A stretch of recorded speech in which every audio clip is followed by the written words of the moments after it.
मैं हूं कामनी। स्वागत करती हूं आपका अपने चैनल जनता का फैसला न्यूज में। और अभी हम आपको लेकर आए हैं सफाई कर्मचारी आयोग के चेयरमैन हमारे साथ में संजय गहलोत जी यहां पर मौजूद है। जी हां, आपको बताना चाहते हैं 1 अप्रैल जो है 2020 को इनकी ज्वाइनिंग यहां पर हुई और 2020 का वो अप्रैल का दिन से लेकर आज तक लगातार जो है सैकड़ों हजारों सफाई कर्मचारी यहां पर आकर और लाभान्वित होते हैं। जिस प्रकार से विभिन्न प्रकार की समस्याएं होती है उसका क्विक जो है कार्य यहाँ पर किया जाता है। आज हम बात करने वाले हैं, हमारे साथ में जो है पंजाब के मुख्यमंत्री को 38,000 वोटों से हराकर जो विधायक श्री लाभ सिंह उगोके जी हैं, वो सफाई कर्मचारी के चेयरमैन से मिलने उनके निवास स्थान पर आए थे। तो क्या कुछ होने वाला है पंजाब सरकार से मिलकर सफाई कर्मचारियों के हित में, आइए इनसे बात करते हैं और जानते हैं। सर्वप्रथम मैं आपका स्वागत करती हूँ अपने चैनल में। अभी जिस प्रकार से 38,000 जैसे एक ऐतिहासिक जीत दर्ज कराकर आपके निवास स्थान पर मिलने आए लोग जी के लिए क्या कहना चाहेंगे आप? देखिए, बहुत अच्छी बात है। और इसमें मैंने जो कल देखा है, लाभ सिंह उगोके जिन्होंने वहाँ जो पहले प्रीवियस जो चीफ मिनिस्टर को हराया था, उनका पूरे देश में नाम भी गया था समारोह को लेके। लाभ सिंह जी ने मुझे बताया कि मैं रोजाना आपके व्हाट्सएप पे, फेसबुक पे देखकर तुम लोग काम करते हैं दिल्ली में, कुछ ठेकेदारी पे लोग काम कर रहे हैं, कुछ सफाई कर्मचारी हैं। और चूंकि लाभ सिंह जी जो आज विधायक है पंजाब सरकार में, उनकी मदर जो है वो आज भी सफाई कर्मचारी हैं। वो बहुत ही मध्यम वर्गीय परिवार से आते हैं। मोबाइल शॉप है उनकी खुद की, रिपेयर भी काम करते हैं। बल्कि मैंने तो पूछ भी लिया उनसे, तो उन्होंने कहा कि जी कभी कभी समय मिलता है तो बेशक मैं वहां भी काम देख लेता हूँ उसमें। तो ये बहुत अच्छी बात है और हमारा बहुत डिस्कस हुआ है। और खुशी की बात यह है, जो हमारे दर्शक सुन रहे हैं इस बात को, जो हमारे कर्मचारी हैं खासकर जो प्राइवेट सेक्टर में काम कर रहे हैं, अभी पंजाब सरकार ने वहां एक फैसला लिया है और लोगों को पक्का करना शुरू किया है। हम चाहते हैं उसी तर्ज पे, उसी पैटर्न पे हमारी आज या कल मुख्यमंत्री साहब से बैठक होने वाली है। तो उसमें इस बात को रखा जाएगा प्रायोरिटी पे कि जो सफाई कर्मचारी यहाँ दिल्ली में काम करें कॉन्ट्रैक्ट बेस पे, उनको भी उसी तर्ज पे परमानेंट किया जाए। तो हमारे जो लाखों परिवार हैं वो लाभान्वित हो पाएंगे। अगर दिल्ली की बात करें तो निगम के चुनाव में जो है आम आदमी पार्टी की सरकार बन चुकी है, निगम पार्षद सिलेक्टेड हो चुके हैं। और अगर सफाई कर्मचारी के हमारे हजारों व्यूवर्स हैं जो कि सफाई कर्मचारी हैं, जो आपको देखते हैं और आपकी बातों का अनुसरण करते हैं, वो आपकी बातों को सुन रहे, क्या कुछ नया मिलने वाला है? क्योंकि वोट की ताकत उन्होंने दिखा दी आप आम आदमी पार्टी की सरकार बनाकर। अब सरकार क्या करने वाली है उनके हित में? देखिए, जैसे कि दिल्ली सफाई कर्मचारी आयोग में तो एक संवैधानिक पद पे हूं, यहाँ पे किसी पार्टी विशेष की बात नहीं कर सकता। लेकिन जहां तक मेरा मानना है, क्योंकि यहाँ से मैं चेयरमैन बनने से पहले सफाई कर्मी रहा हूं, ट्रेड यूनियन लीडर भी रहा हूं, तो मैंने इनका दुख दर्द समझा है। मेरी जो वाइफ है आज भी सफाई कर्मचारी है, मेरे परिवार के लोग आज भी सफाई कर्मचारी हैं। तो देखिए, जैसे कि दिल्ली सफाई कर्मचारी आयोग में तो एक संवैधानिक पद पे हूं, यहाँ पे किसी पार्टी विशेष की बात नहीं कर सकता। लेकिन जहां तक मेरा मानना है, क्योंकि यहाँ से मैं चेयरमैन बनने से पहले सफाई कर्मी रहा हूं, ट्रेड यूनियन लीडर भी रहा हूं, तो मैंने इनका दुख दर्द समझा है। मेरी जो वाइफ है आज भी सफाई कर्मचारी है, मेरे परिवार के लोग आज भी सफाई कर्मचारी हैं।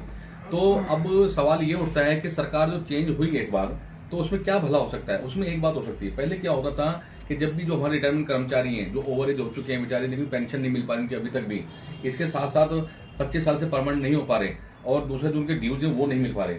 अब मुझे ऐसा लगता है कि जल्दी ही जैसे महापौर बनेंगे या बनेंगी, तो उनको यहाँ बुला के या स्वयं उनके पास में जाके कर्मचारियों के हित के लिए अच्छे प्रपोजल्स रखे जाएंगे।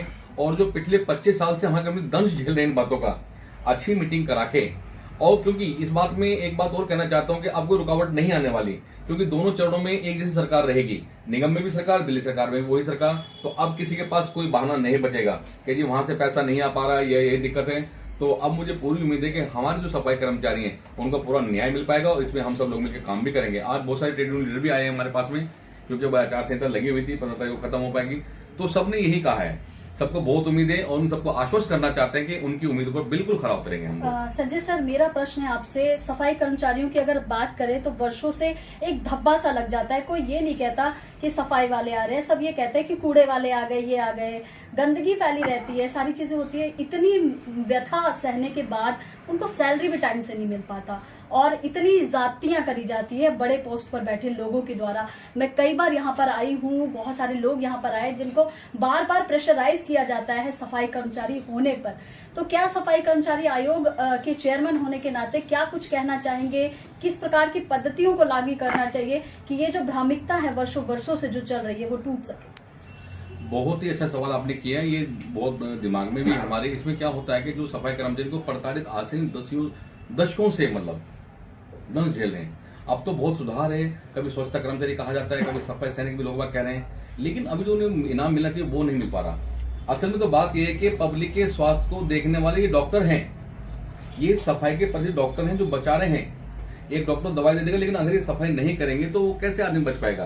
कोरोना काल में अपनी जान पर खेल लिया, सारा काम इन्होंने किया, तो हम तो ये दरख्वास्त करेंगे। और दिल्ली सफाई कर्मचारी आयोग का चेयरमैन होने के नाते हम यहाँ से ये भी कहते हैं यहाँ कि आयोग जो है ये केवल इसलिए नहीं कि किसी का ट्रांसफर वहां करा दिया, उसका ट्रांसफर वहां करा दिया, खाली इस काम के लिए नहीं है। कमीशन जो बना हुआ है, अपने सफाई कर्मचारियों को क्या क्या अधिकार मिलने चाहिए, उनकी देखभाल कैसे होनी चाहिए, उनकी सुरक्षा संबंधी कैसे उपाय होने चाहिए, ये सारी बातें हैं। तो इसमें हम आश्वस्त करते हैं कि अब जो सरकार बनी है, आयोग जो है ये केवल इसलिए नहीं कि किसी का ट्रांसफर वहां करा दिया, उसका ट्रांसफर वहां करा दिया, खाली इस काम के लिए नहीं है।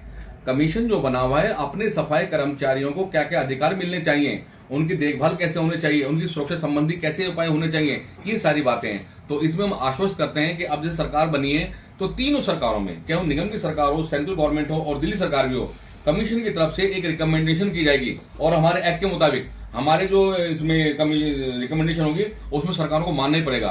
तो जो हमारे सफाई कर्मचारी हैं उनको एक अच्छा सा उपनाम देकर, ताकि उनको गर्व महसूस हो कि हम करते हैं। तो मेरा ये दावा है कि अगर उनको ऐसी सहूलियत मिलती है, समय पर उनको अधिकार मिलते हैं, एक अच्छा नाम मिलता है, उनको मान सम्मान मिलता है, तो कर्मचारी पूरी दिल्ली के अंदर एक भी पत्ता नहीं रहने देंगे, तो सफाई कर देंगे।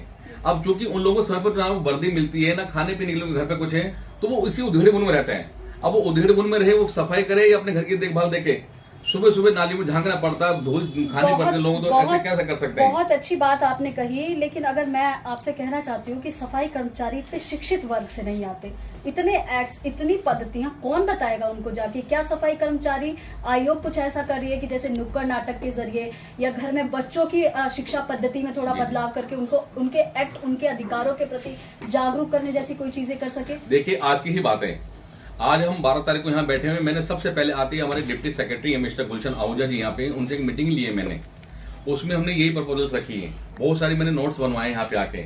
उसमें प्रत्येक कर्मचारी, देखिए 60,000 हमारे कर्मचारी एमसीडी में है, उसके बाद एनडीएमसी में, दूसरे प्राइवेट सेक्टर में, उन सबके लिए जो जो योजनाएं हैं यहाँ पे, हमने 2 साल में क्या कुछ काम किया, आने वाले वर्षों में क्या काम हो सकता है, उसमें क्या सहयोग रहने वाला है, ये सारे के सारे मैगजीन के द्वारा, पत्राचार के द्वारा घर घर में पहुंचाया जाएगा, कर्मचारी जागरूक किया जाएगा। और आज एक बात आपने और अच्छी कही है, चाहे बेशक नुक्कड़ नाटक के माध्यम से हो या जो डिप्टी कमिश्नर्स होते हैं कंसर्न, उनको सारे के सारे कर्मचारी एक साथ इकट्ठा करें, वहां सारी गाइडेंस हम दे सके उन लोगों को, ऐसा प्रयास करने वाले हैं। तो उसमें कर्मचारी कह सकेंगे अपना सिर ठोक के कि हाँ, हम भी आजाद भारत देश में आज स्वतंत्र रूप में, मानसिक रूप से भी और आर्थिक रूप से भी। जी, बहुत ही अच्छी जानकारी का साझाकरण माननीय आपके द्वारा। तो ये थे हमारे साथ सफाई कर्मचारी आयोग के चेयरमैन संजय गहलोत जी, जिन्होंने स्पष्ट तौर पर कह दिया कि हर व्यक्ति जो कि सफाई कर्मचारी वर्ग से जो है बिलोंग करता है, उन सभी के अधिकारों के प्रति सदैव मैं सजग और हमेशा जागरूक रहने वाला व्यक्ति हूँ। उनके अधिकारों के प्रति जागरूक करने के लिए जिस भी प्रकार से योजनाबद्ध तरीके से उनको न्याय दिलाने की बात आएगी, वो सफाई कर्मचारी आयोग हमेशा करता रहेगा। साथ ही साथ आचार संहिता